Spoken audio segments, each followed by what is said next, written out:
the introduction. So can I just find out who is a representative and who is a member of the... I'm sorry, this is not a question and answer. If I could just ask you to offer your comments, and then we have it here. Okay, well, it was relevant, but I guess you wouldn't think so anyway.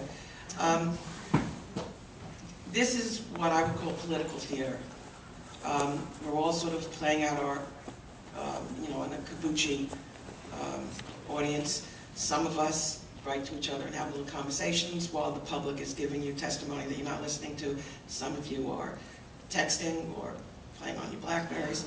I hope that the people that you represent, whoever it was who appointed your boss, is getting good value. And we're looking at watches. I know it's kind of late. It's hard to listen to the public. If I could just ask, really the subject is the alternatives for the financing of the park, so if you could offer your comments on that. No, my comment is a cynical comment that I don't believe, with two exceptions, that the people here are in fact considering alternatives to housing.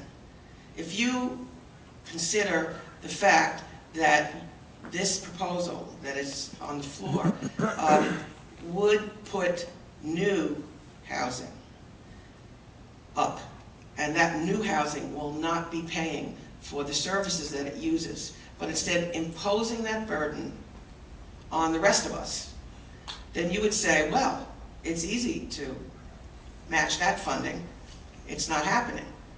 The housing in the park, if it paid for itself by paying taxes and paid something additional, then I could see that you would have to come up with an alternative.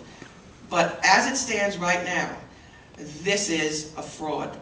And some of you know that, and some of you don't. So you know you're at 2 minutes. Thank you so much. You're encouraging me to stay longer, so thank you.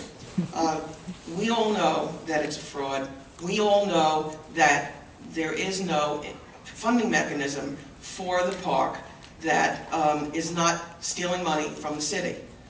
As it is, this park, as other people have said, is generating money for the city.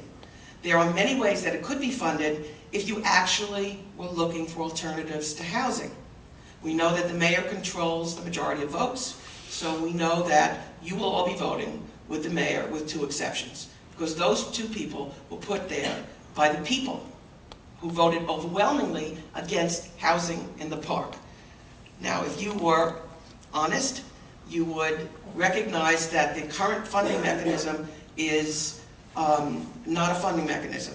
It's transferring funds from schools and other services to the park, to pay for the park. And what I would say is that instead you should take from the revenues that are being generated by the park, which would be a park improvement district or something of that nature. So I do hope that you will somehow transcend, you or the people you represent, transcend the fact that you're beholden to the mayor for your position here, and actually look for alternatives to housing. Thank you. Thank you. Last speaker I have is Bronson Bigger.